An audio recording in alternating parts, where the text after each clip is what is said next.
Here we are, Cape Leeuwin, the most southwesterly point of Australia, and arguably one of the windiest. We're going to start our journey here, where the two oceans meet, where the Southern and the Indian collide, just down there. We're going to travel from here up to Cape York through the centre. So there's rocks on the cards, Daintree on the cards, and a lot of other things along the way. One last thing to do before we head off, and that's to fill this bottle with seawater. Southern and Indian Ocean behind us, Leeuwin just behind. We're going to fill it up with that seawater and drop it off to Cape York.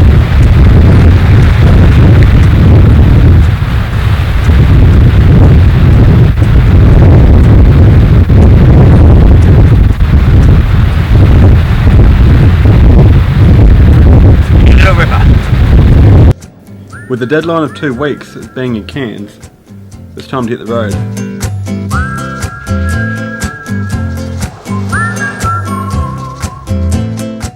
It didn't take long until the road opened up into farming country. And it wasn't much longer, and we're on the Great Central Road, cutting straight through the centre of Australia.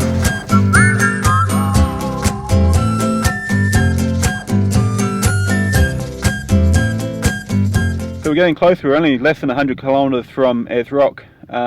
We are still on the Great Central Road. We crossed the border last night, and as soon as we crossed the border we noticed the difference between the two states. WA grades their roads, Northern Territory don't. It's been rough as guts for the last 150k or so, to the point where we had to slow down quite a bit. But we'll get to Ayers Rock in the next hour or so. I was getting hopeful yesterday that all these clouds meant it was going to rain and we might see a few waterfalls on Ayers Rock. Hope's waning a little bit, but might still see something. We'll see how we go. If not, I hope this overcast weather clears up and get some sunny days. Let's go.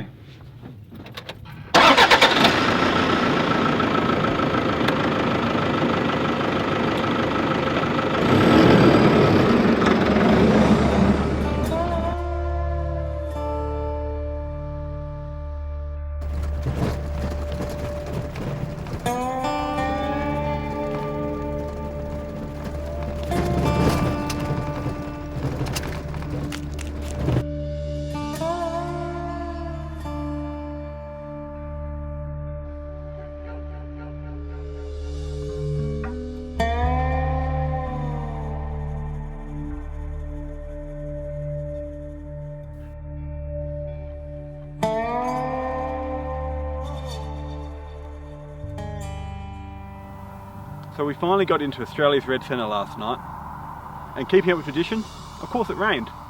Which, hey, it's good news for out here. It means that the rock will be wet, it means that there might even be water running down it. So let's go have a look and see what Uluru has to offer.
After being so lucky with the weather, it was time to make tracks and head north to Kings Canyon.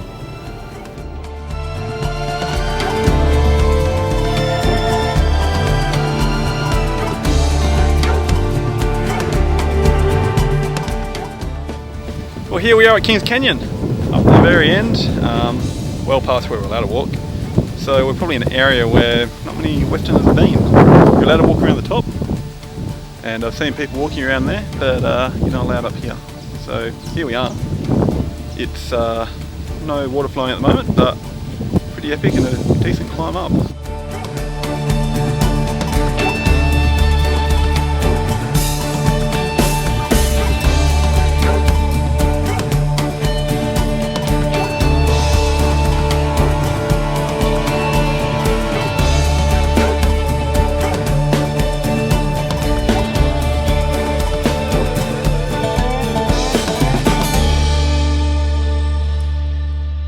With the deadline of Cairns fast approaching, it was a quick trip through the McDonald Ranges, into Alice to restock, and then head north to the Devil's Marbles.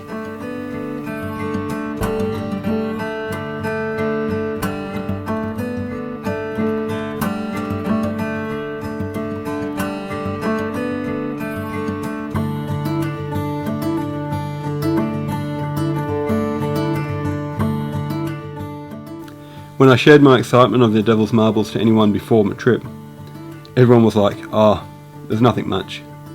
Few rocks, not interesting." Boy was I blown away. Every single shape of rock you can imagine sitting on top of another rock, spread across acres and acres of land.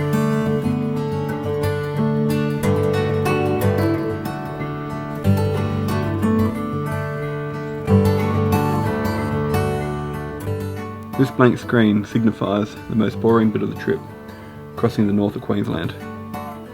Nothing to see here. Let's go straight to north of Townsville. While passing through Ingham, it was imperative that I did a little diversion inland to see Leeuwin Falls. Leeuwin Falls is the largest single drop waterfall in Australia, measuring in at 268 metres.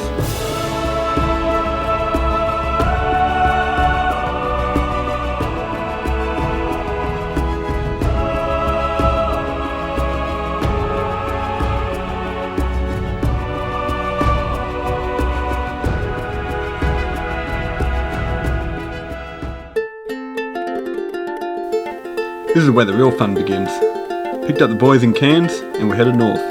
First stop, Leeuwin Beach.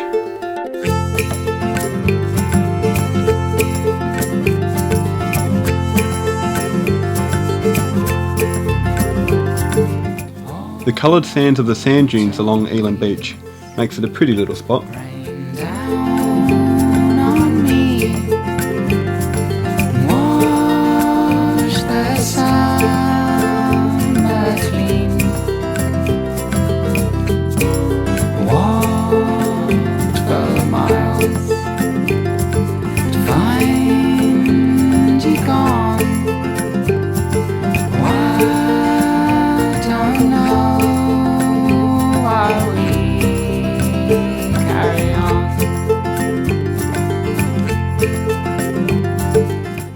But what's good about a beach if you can't swim at it? So inland we go, time to hit the old coach road.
That'll do it.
the old coach road exceeded all expectations, with about 50 kilometres of rough terrain to cross, plenty of tight tracks, steep inclines and challenges for every vehicle.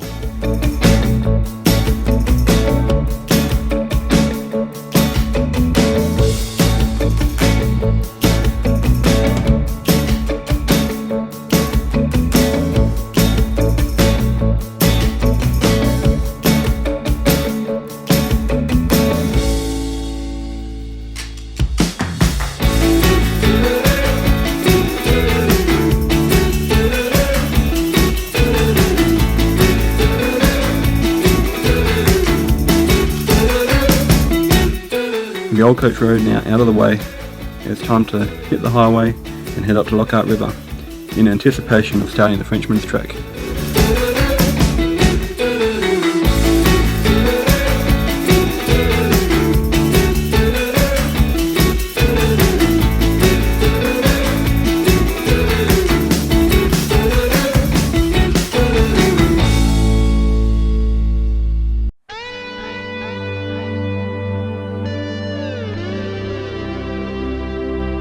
With the Hilux suffering from a dislodged sway bar hitting against the CV, it was decided that we'd try and find camp on the other side of the Pasco River. With the sun quickly setting, it was a mad dash to the other side. It turns out the Pasco River was the hardest water crossing we did the entire trip.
With the Hilux repaired, we finished the Frenchman's Track and headed north to start the old Telegraph Track.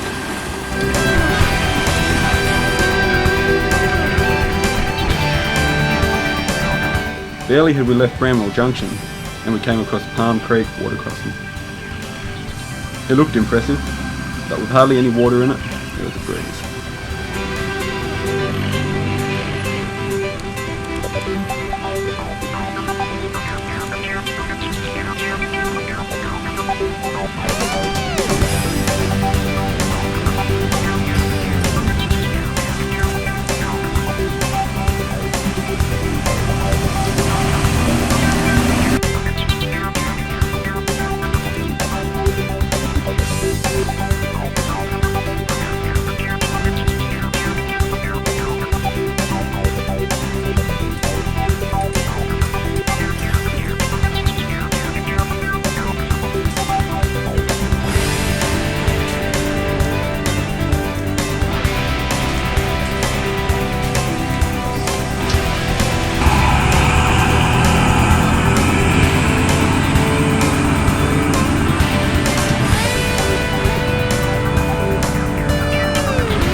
more we travelled along the old telegraph track, the more we became aware of the hype that surrounds the track.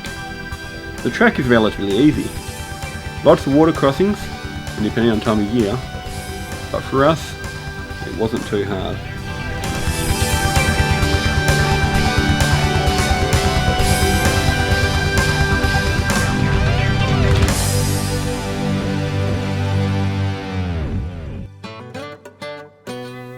It wasn't long until we reached Gunshot Creek, the highlight of Andrew's trip.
The oasis of Fruitbat Falls, Elliott Falls and Twin Falls is a nice refreshing break from the hot and dusty track of the Telegraph.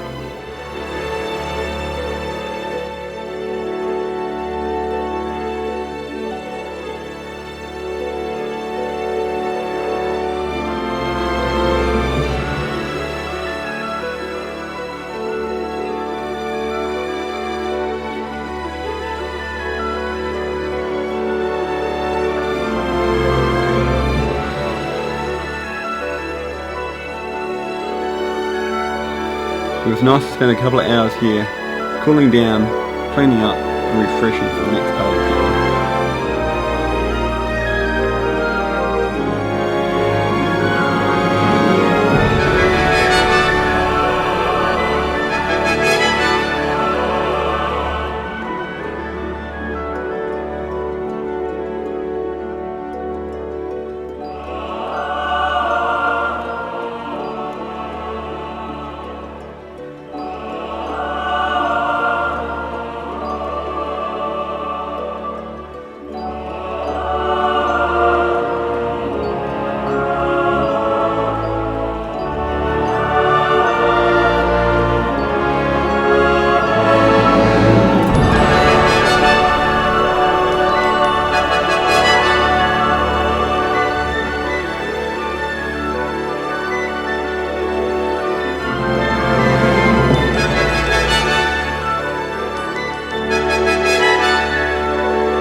By now we're getting pretty cocky about the water crossings. Every single one seems to be pretty easy.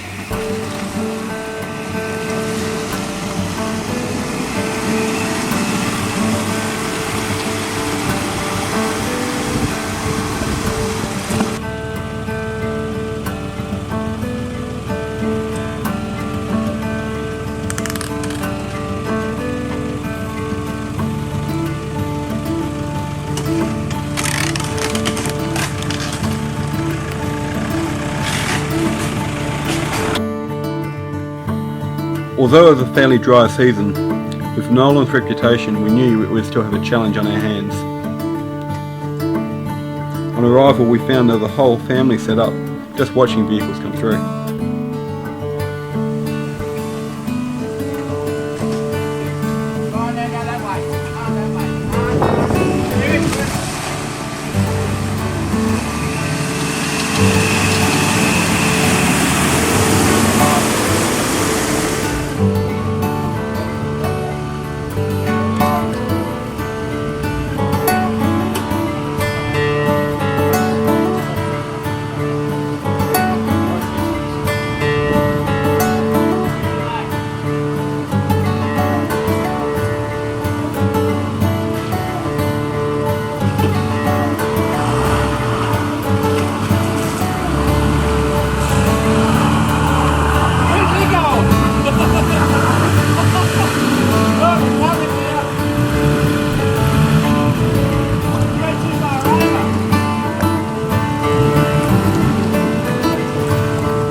I need to go back to the creek.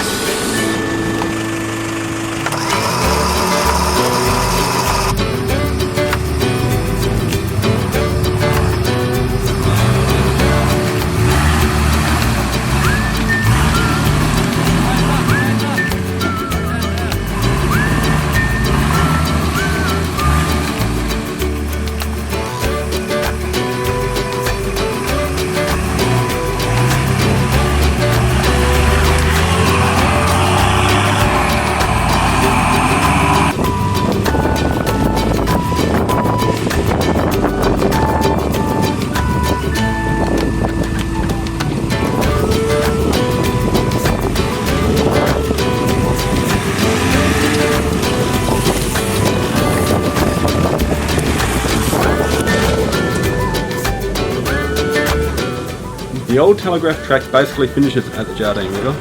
It's such a big river, you have to use a barge to get across.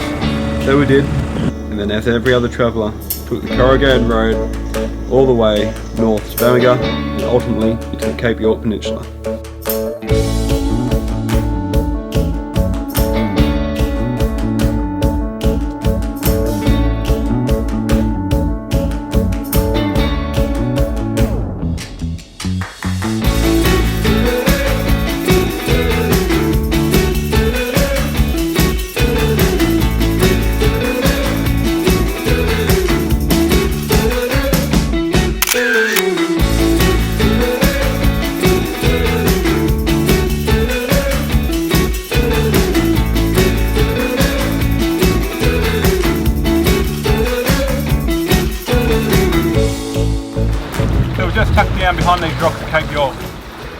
and I thought it was the perfect time to deliver this water that I've collected 25 days ago at the bottom of Cape Leeuwin. So, yeah, Jude, let's have a swig. Tastes like rubbish. I don't know why I did that. It's time to deliver it back to the ocean. In a part of the world it never was intended to be. There we go, one ocean meets another.